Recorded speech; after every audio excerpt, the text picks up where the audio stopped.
paycheck to paycheck. Is that you?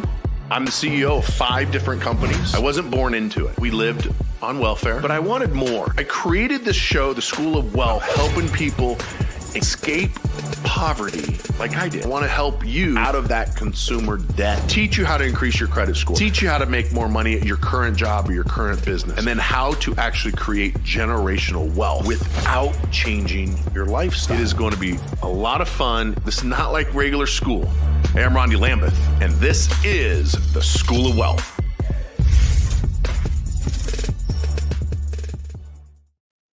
Hello, my friends. How are you today? I see we got a bunch of people already chatting. That is awesome. Looks like Ivan has been sending out the link, so that's awesome. Not sure what Ivan that is, but the Ivan that I've been talking to for the last couple of days is in Puerto Rico, owns a couple companies here in the States. Maybe that's the Ivan. So anyway, cool. Glad to be here.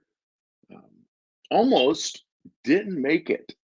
And you know, I try to travel and I make my calendar, if you will, around this call because it's really important to me. And if you follow me on Instagram, you see yesterday I had a little issue with my airplane where the guy that was in the hangar with me, I had it in another hangar sharing it with someone to save a little bit of money. He unplugged the battery tenders, which ruined the several $1,000s worth of brand new batteries in the airplane. So I had to tow the airplane to the new hangar that is not shared. And somehow during that towing, actually probably had nothing to do with the towing, but I got a knock on my door earlier today. What's that? The sound's bad, Chastity says. So let's figure out why the sound's bad.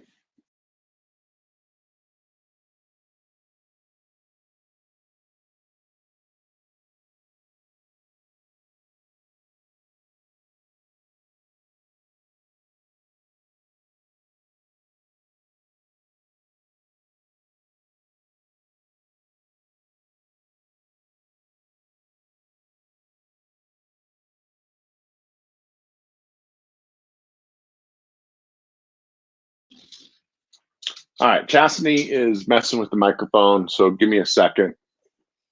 I just got home. I just got on the road for 4 weeks.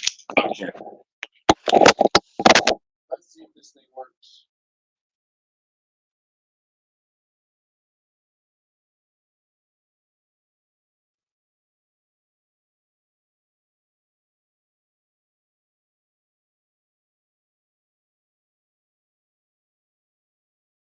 All right, let's see if this is working. You guys should be able to hear, but now I gotta do the Chastity.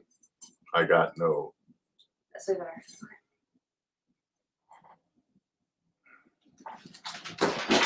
Chastity, when you plug a microphone into an Apple, You can't hear, but there's nothing to hear. I can't hear. There's nothing to hear. Well, when people. There's not. Oh. Yeah. So I'm gonna see. Here we go. All right. Let's see if this works. Okay. Cool, guys. Sorry for that, Chastity. We fixed my camera. All right. So I've been gone, if you've been following me on Instagram, you know that I have not been home for literally a month, and got home. The studio, a bunch of stuff was unplugged. So anyway, my neighbor knocked on the door today, and the valve stem on my truck just broke in half, and all the air sprayed out of the truck. So I had to move it down to Les Schwab's, and they got it fixed, but they were a little too late. So anyway, I apologize for all of that. Just so you know, Tuesday, we are going to switch this live schedule to every Tuesday at 5 p.m. Pacific. So starting next week, it will be on Tuesdays at 5 p.m. Pacific, which is 6 p.m. Mountain, 7 p.m. Central, 8 p.m. Eastern, and 9 p.m. if you're in Puerto Rico. So Tuesday at 5 p.m. now Pacific. And I don't know what the time change difference is for Hawaii or Alaska, but Tuesdays, okay? The reason we switch to Tuesdays is My travel schedule coming up is I'm pretty busy on Thursdays, and I don't want to miss these calls where I'm almost always home on Tuesday. And the reason for that, and I'm going to get into what I wanted to talk about tonight, which is department store cards and why you should not have them. And if you do have them, how you should use them. But the reason that my travel schedule, why I'm almost always home on Tuesdays and leave on Thursdays, is because when you travel, the IRS allows you 2 days of travel. One there, one back. So if you leave on a Thursday, that counts as all day for business travel. Even if it only takes you an hour to get there or 2 hours on the flight, it still counts for all day, which means you can literally set up a mini vacation for you and your family, if they're part of the company, to where you fly out on Thursday. That counts as your first work day, so you don't have to work that day.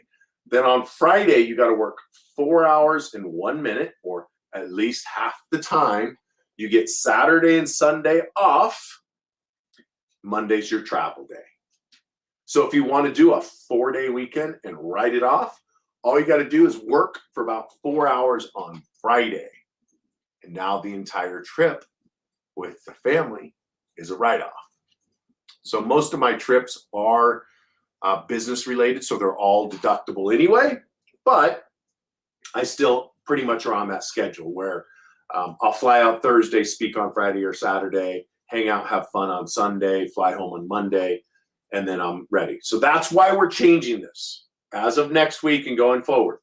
Tuesdays at 5 p.m. Pacific Standard. Okay? All right. Got a bunch of first timers here. Sound is good. Awesome.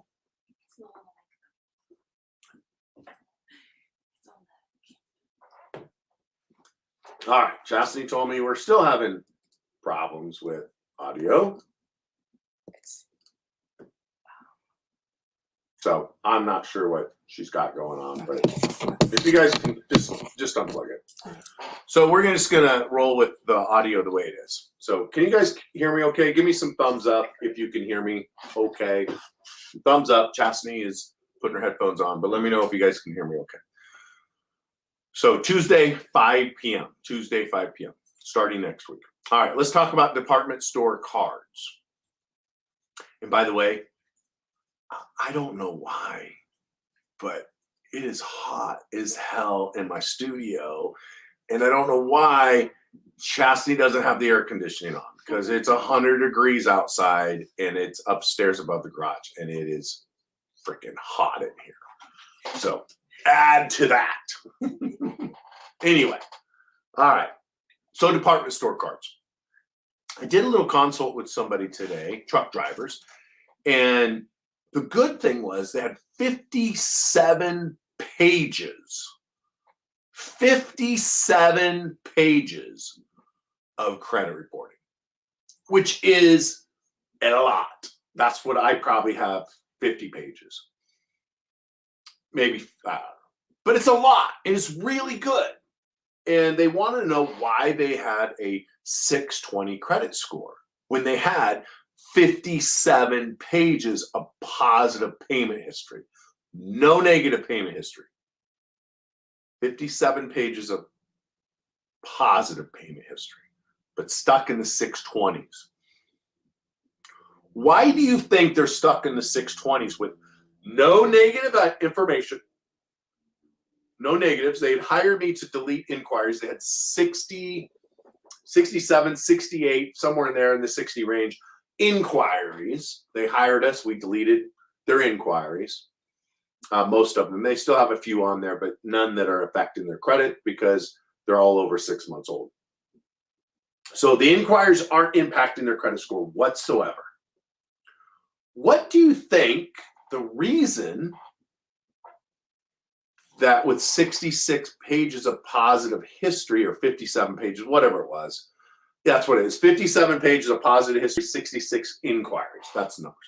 So 57 pages of positive history. Why did they have a 622 credit score? Too many store cards. That's what Hayward says. Hayward Bryant Jr. Exactly. Too many department store cards. But there's more. Not only do they have too many inquiries, Travis Turner from YouTube, he's got it. Maxed out credit cards. Pick up Slabs Inc. as well from YouTube. Another one, low credit limits, ding, ding, ding, high utilization. So they had a bunch of department store cards, low limits, high utilization. And what do you think the fourth thing was? This is the most important of all of it. The fourth reason that they're low 600s because of these store cards. What do you guys think it is? Fourth reason.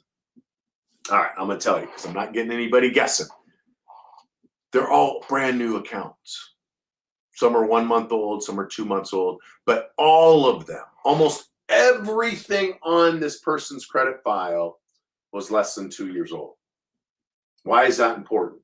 Because 90% of all late payments, 90% of all late payments happen within the first 2 years of an account being open.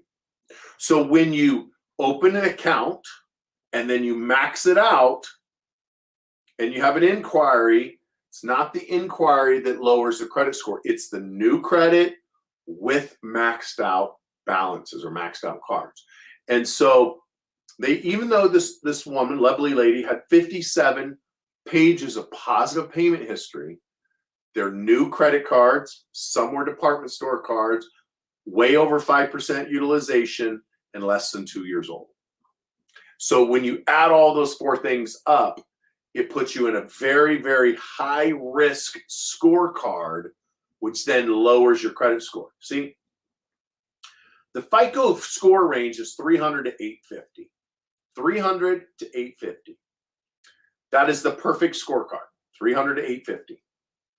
When you have new credit, it may change from 300 to 800. So until that count that got added on hits 2 years, the most your credit score will ever be is 800. It's kind of a scale, like a curve. Remember in elementary school when they graded us on a curve? Well, now you max out that card. The most you can get is 750. And again, I'm just making these numbers up, okay? There are 10 different versions of FICO. 10. FICO 1, 2, 3, 4, 5. What's on your mortgage report is 2, 4, and 5. Then what you see on most websites online is FICO Model 8. And now what they're working on is FICO Model 10. And FICO Model 10 is pretty cool. I hope it comes out. I hope banks start using it because you're going to see a drastic increase to your credit score if you're somebody like me that likes to use the credit card for points and then pays it off in full. Anyway, 10 models, 4,200 different versions of each model via scorecards. So there's technically over 42,000 scorecard variances. 42,000.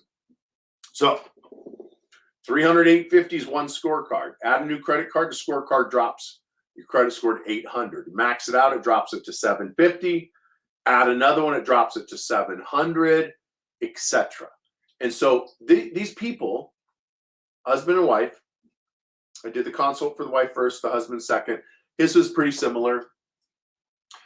They're going to be stuck in that low 600s until they get out of those nasty scorecards, until the average new credit account is at least 2 years old. Once it's at least 2 years old, it'll move them out of a high-risk scorecard. Once it hits 3 years, it'll move them out of another high-risk scorecard.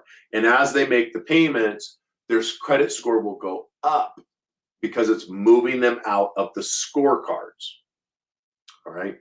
So the reason they had poor credit score, not bad credit, but a bad score, was because they had too many department store cards that were new, that were maxed out.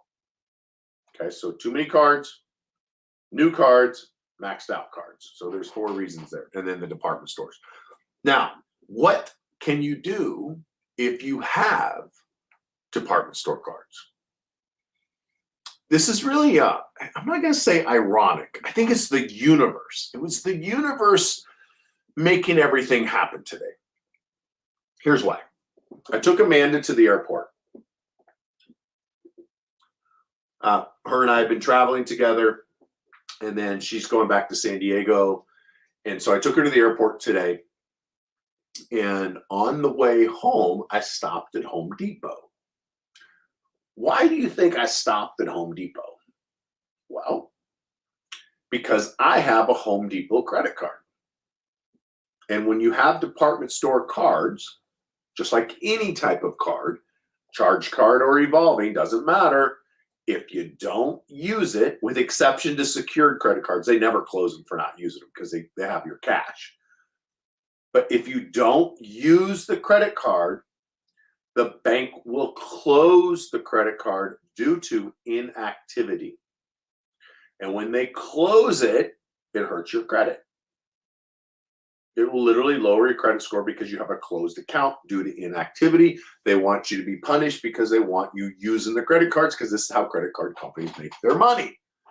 And so they talk to their partners at FICO and say, hey, if someone closes their card, don't, because we close a card due to them not using it, lower their credit score. And it actually increases the likelihood of you being late, which then lowers your score even more because of FICO's algorithm. So I've had this account now 10 years, 10 years, I don't know. I got it when I was building my house in Tahoe, which was 2012. So I probably had the card for 9 years. $20,000 credit limit. Finally got the limit up. It took forever. But after 9 years, I got a $20,000 credit limit. Every 3 to 6 months, I go to Home Depot and I use that card. Now, I could have gone to Walmart and bought the same product that I bought at Home Depot for $33, which was seed, yard seed. I'm buying a house, so I'm moving out of the house I'm in now. And in the backyard where the dogs pee, there's a couple little spots, you know, where the dog pees and the grass dies. So I'm going to put the seed on there. So by the time I move out next month, it's all green grass. So I needed some grass seed. Now, I know I could have gone to Walmart and got the same damn seed for 20 bucks, maybe 25. But instead, I went to Home Depot. I got my veterans discount, which was $3. So I ended up paying $30 and change, roughly. Maybe it would have been the same at Home Depot or Walmart. I don't know. But I went to Home Depot to use my Home Depot card for $33 of grass seed. And what that will do is my minimum payment now is going to be $6 a month, $4 a month. I don't know. It's going to be ridiculously low. So when I get my statement, I'll go into the bill pay system, because the way I have it set up with Home Depot is it manage. I go to homedepot.com or whatever the website is. I click manage payments, make the minimum payment. So over the next year, the system will pull $3 or something out of my checking account every month on the due date and pay this. So I won't have to use it again for another 6 to 12 months. Okay. So this is how you use a department store card if you have one. Do not close them. Closing them will have a negative impact on your credit score. So leave them open. It's unfortunate that you have to go in the store and spend money. Now, this is money that I was going to spend anyway. Maybe I paid a little bit more. Maybe I didn't. I don't know. It doesn't matter. Now, you can do it one of two ways. You can get that statement and pay it in full, or you can make minimum payments or smaller payments and pay interest. I will probably pay interest on it because it's $30. And so if it ends up being, let's see, it's 20% interest. So 20% interest on $30 over a year will be $6. So roughly 50 cents a month for interest. I don't know. Maybe I pay it in full and go use it again in 6 months, or maybe I just pay an extra 50 cents in interest so I don't have to drive to Home Depot, spend the gas, spend my time looking for something to buy. and go there. Okay, so that's probably what I'll do is I'll just make whatever the payment is so it's paid off in a year, and then I'll have to go to Home Depot again next year. Okay, you can do the same thing if you got Best Buy, Home Depot, Lowe's. This person I was on the phone with today, Victoria's Secrets, Forever 21, Old Navy, Gap, K Jewelers, Jared's. It just went like every department, every company that offers a credit card, she got it. She had it. And it's fine. Literally, when this woman gets to like 8, 9 years, if she doesn't close any of these accounts and she uses them and they don't get closed, she's going to have a high credit score, very high. She'll be 830, 840, and she will have great credit as long as she doesn't miss any payments. She'll have great credit for 30, 40 years from this. It's just unfortunate right now because it's all brand new. But once she gets 2 years, her score will go up. 3 years, it'll go up. 4 years, it'll go up. And she starts moving out of those scorecards, it's really going to help her. And because she has so many accounts, she's going to be able to get more accounts in the future. So if you have department store cards, you need to use them every 3 to 6 months.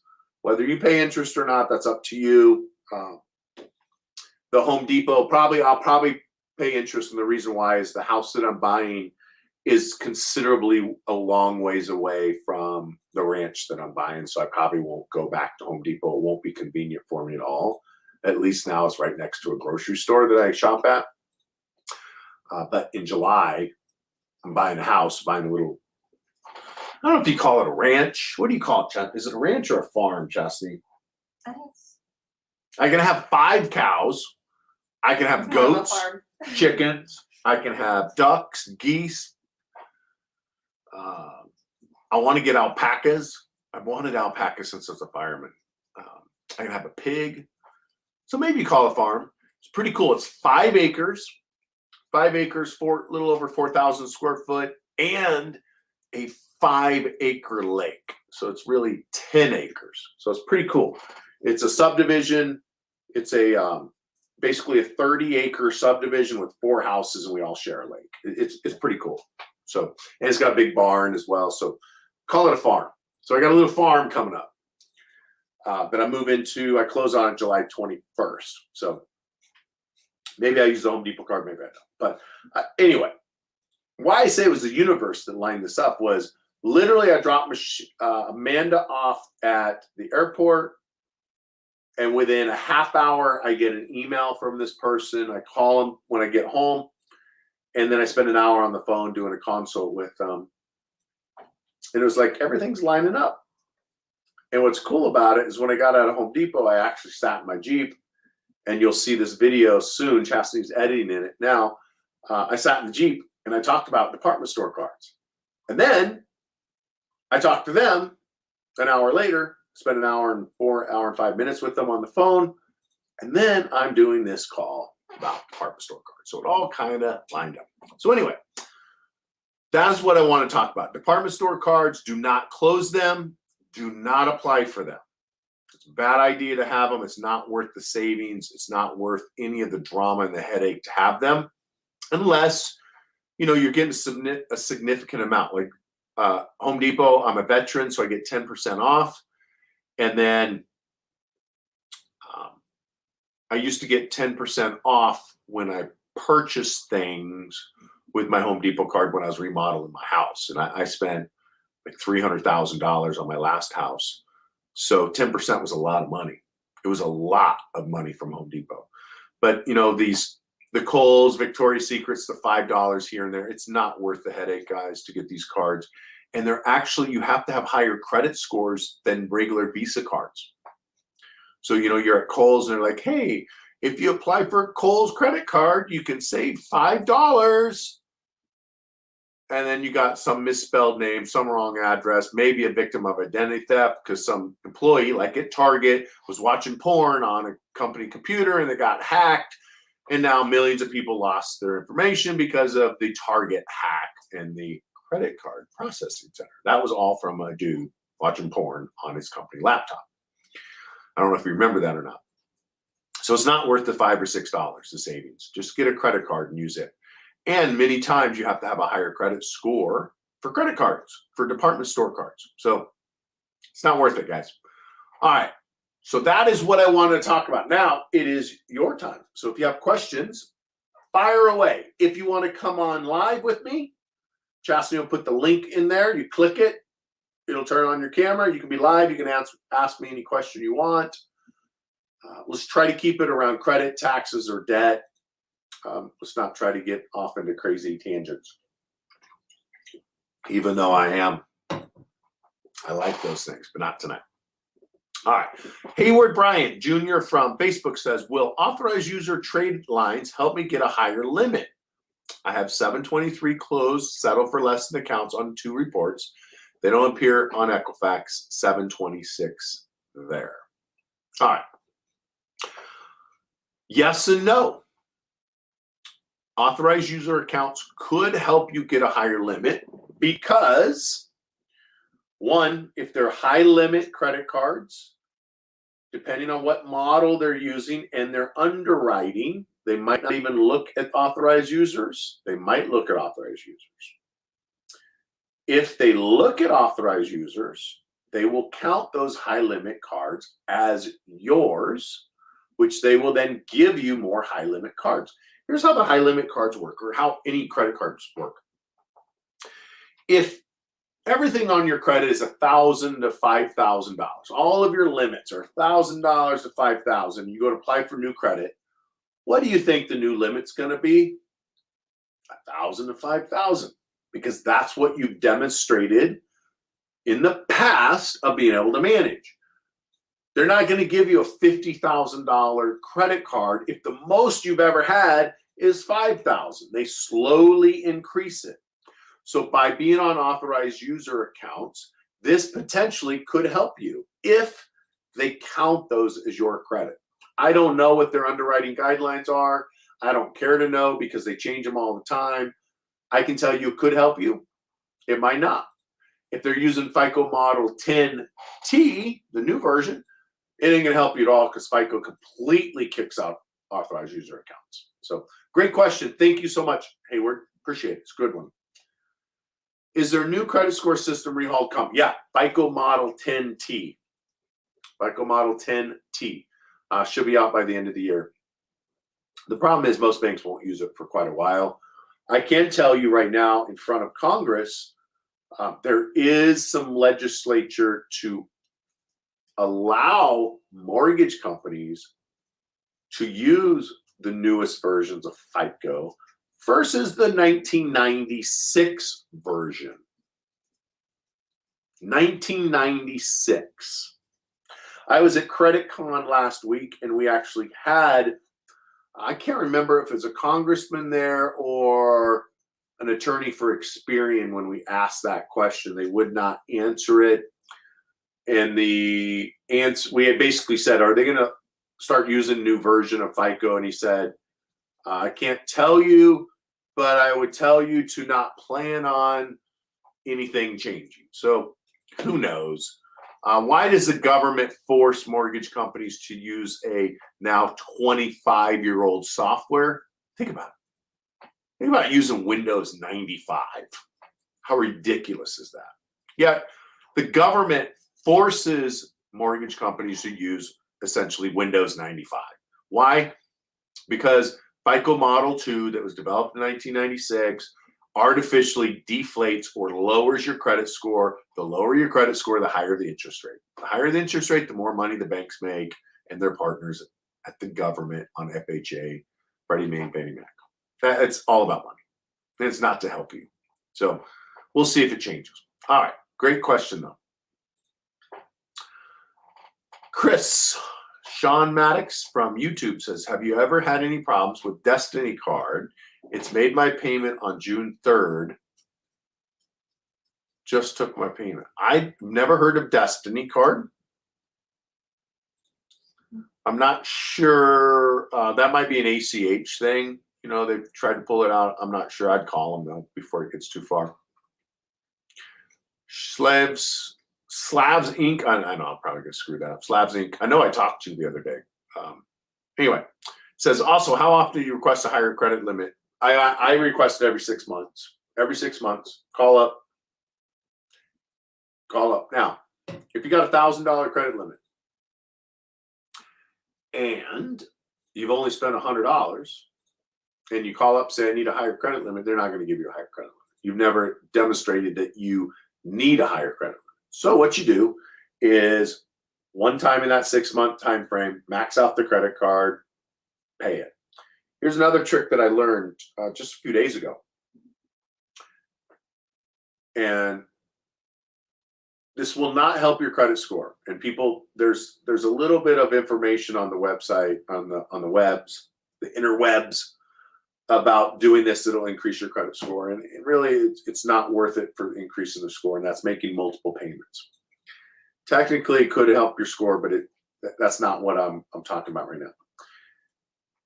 If you make weekly payments on credit cards, they're more likely to increase your credit limit. It's something to do with the software. There's a little, I'm not going to say it's a glitch, but it's a little credit hack that if you're making weekly payments, companies like American Express will increase your credit limit automatically. So how often do you request it? Every 6 months. Make sure you've maxed out that card to show them, maxed it out and paid it off prior to asking them for more credit. Matthew from YouTube says, if I close a department store card, can you remove it from my report? Anything and everything can be removed from a credit report. Anything and everything. The law states that information has to be accurate, timely, and verifiable. If it's not accurate, like it's one digit off, it can be legally removed because only accurate information. So yeah, it can be removed. I have 6 credit cards. 2 are prepaid. I'm assuming secured. That's fine. Want to close 2 prepaid? Bad idea or not? Depends. Great question. If the other 4 cards are established, you have a 740 credit score, and you got 4 years of payment history on the other cards, then I would close it and get your money back. If you're not at least 720, 740, and you don't have at least 4 years of history, I wouldn't close those accounts until you get 740 credit and 4 years of payment history, which is why when I talk about secured cards, I recommend that you open them with like $200, not thousands of dollars, because that money's going to sit there for a couple years, probably 4 years. Great question. Thank you, Jason. Daniel from YouTube says, is it true the more cards I have, the better my score history will be? Yes and no, depending on how you manage those credit cards and depending if you use them all the time and depending if you pay them on time. Now, if you had, like this lady I was talking about, had 57 pages of positive credit history, if you had 57 pages of positive credit history and you always made your payment and you kept your balances low and all of that stuff, it would be incredible for your credit score. FICO has 40 reason codes, 40 reason codes of why you're not 850. If you look at a mortgage report, it lists the codes on why you are not an 850, not why you have bad scores, but why you're not an 850. I've seen now one time in 14 years of looking at credit reports. And my company pulls, 10,000 credit reports a month, somewhere in there, maybe a little more. So a lot. You could say I've seen a lot of credit reports. One time I've seen the FICO reason codes that too many credit cards. And, I ran it through the algorithm, closed some of them. The guy's score went from like a 820 to an 825 by closing it. And it wasn't worth it because they're, using them for his business. So probably if you close the old credit cards or if you have too many credit cards, you're not going to have much of an impact on your credit score. So I'd get as many as you can. Keep them open as long as possible. Christy Lee Roberts from Facebook says, this is off topic, but I'm trying to save and use my rewards for travel. That's awesome. Is it better for me to use the points on, say, Chase More Rewards travel system or get cash back, pay for the travel, and get more points? Great question. You know, I would say on that, Christy, is it depends. It depends on how long it is going to be before you use it, because there's a value of money. I don't know if you've noticed, but things cost a lot more in June 2021 than they did in June 2020. I don't know if you've noticed that. A 2x4 that used to be like $12 is like $84 now. A sheet of drywall, gas. There is something that changed in January, if you didn't notice. And so we are in hyperinflation. And it is not going to get any better. People who save money during hyperinflation lose money. It's not worth saving any money right now. The inflation's out of control. So if it's going to take you a long time, say a couple of years, to use those points, I probably would save up the points. Depends on where they're at and how solid that company is, because the points are the points. So in a year from now, it'll be worth the same value as is today, potentially, versus cash might not be.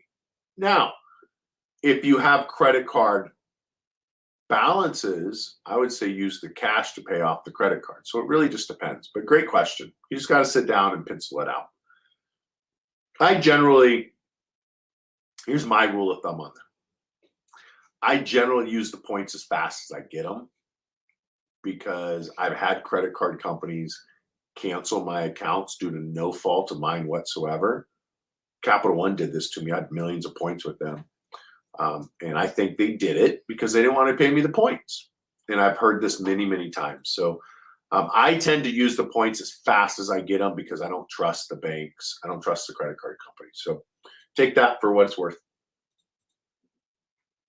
JL from YouTube says, about to start a business. Any tips on build food business credit right away? Oh, how to build business credit right away. Yeah. I'm not going to get into that tonight, but I have a bunch of videos on business credit. We actually have business credit courses that I sell at Fortress University, and some done for you packages as well. So I will give you these tips. Make sure that when you start your business, the address and the spelling matches everywhere. So if you set up with articles of incorporation, it needs to match your website, needs to match your bank account, needs to match your phone number, your email, everything. Everything needs to match. What do I mean by match? Well, if it's Fortress Inc., like my company, INC period, and I apply for a loan, just Fortress, and I leave off the Inc., I will be denied. If I write Fortress INC, lowercase INC, I will be denied. If I write Fortress Credit Professional, I'll be denied. If I write Fortress University, which is a DBA, I'll get denied. If I write Fortress Incorporated, I'll get denied. It has to match perfectly. My business address is Lane, Scory Lane. They don't spell it out Lane, they spell it LN. So if I apply for a loan and I spell out Lane, or I just say Scory, and I don't put the LN, I'll get denied. So there's a tip for you. Make sure everything matches everywhere. Matthew Tolson, can you change the way your LLC is taxed at any time?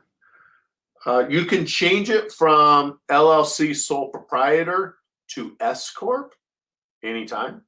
You can change it from sole proprietor to C Corp.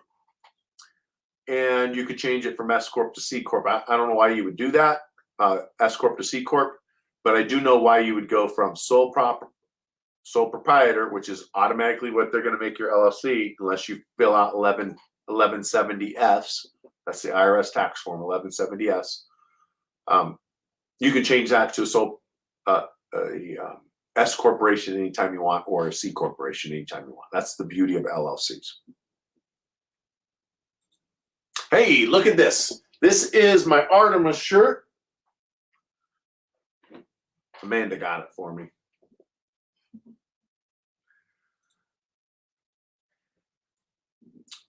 Hayward says, it is in fact, is it a fact that if I settled any closed accounts during the pandemic, the credit card companies legally have to remove the closed accounts from my credit report if requested?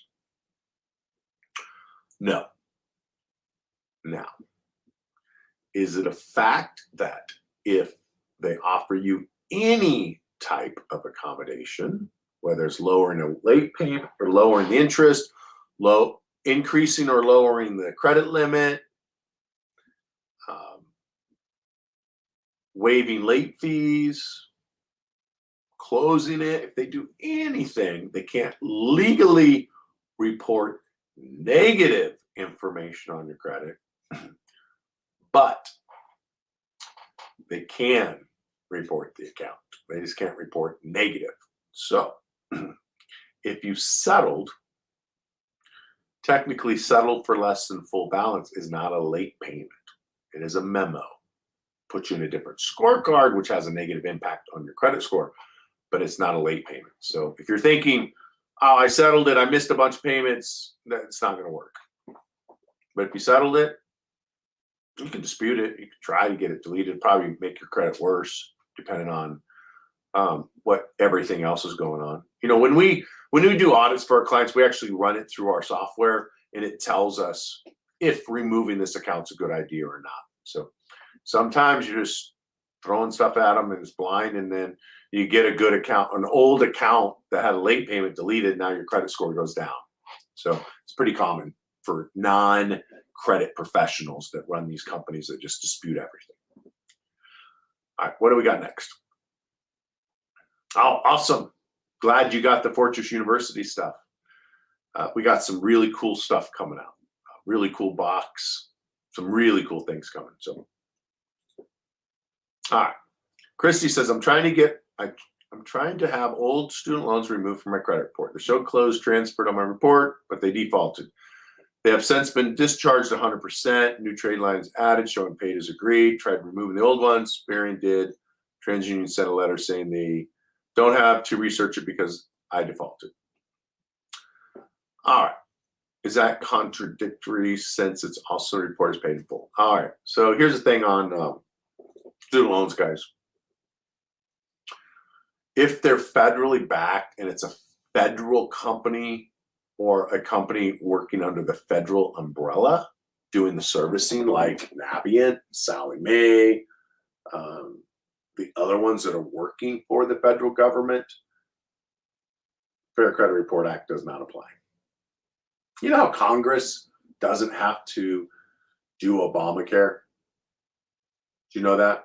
They voted that we have to pay the tax. They don't have to pay the tax. Kind of like this way with student loans. It's a federally serviced loan. They don't have to follow. Nelnet is another servicer for the federal government. So they don't have to follow the Fair Credit Report Act. Unfortunately, when the account was closed, that eliminates your ability to get those late payments removed through their rehabilitation program. So if you guys are listening and you have student loans and you defaulted and now you're current, as long as you make 9 consecutive payments, they will go in and remove all past late payments through their rehabilitation program. But you have to ask. Once that account's closed and switched to a new loan, nothing I can do, unfortunately. And we can try, but I'll tell you right now, it's less than a 50% deletion rate on our student loans. Most of the time we don't even bother because it's a waste of our money and time and your time and money. So. And he's Was that the Destiny card, Christopher, Yeah. that you want to? Yeah, I'd just call them. That might be a new one. That on my website, the credit cards that are on there, those are all that's a live feed. So that thing changes constantly based on what the banks are doing. So it's a live feed. So no one said anything to me about Destiny being problems. So I usually hear pretty fast. But maybe you're the first person that had the problem. So I would call them. What's the best way to monitor? Well, I'm going to throw in a shameless plug there, Cody. CreditMojo.com. That's my company. That's one of them. CreditMojo.com. You know what? I got to tell you guys something. I logged in today to look at my credit report in Credit Mojo. there's some really cool stuff in there that I didn't know that we had in there. Isn't that crazy? There's a lot in there that I didn't know. Like some simulators and a lot of education. I mean, there's a lot inside of Credit Mojo. In addition to having accurate credit scores, 7 years of payment history, and a lot of education. Also comes with $1 million of identity theft insurance and some other stuff. So I would say creditmojo.com.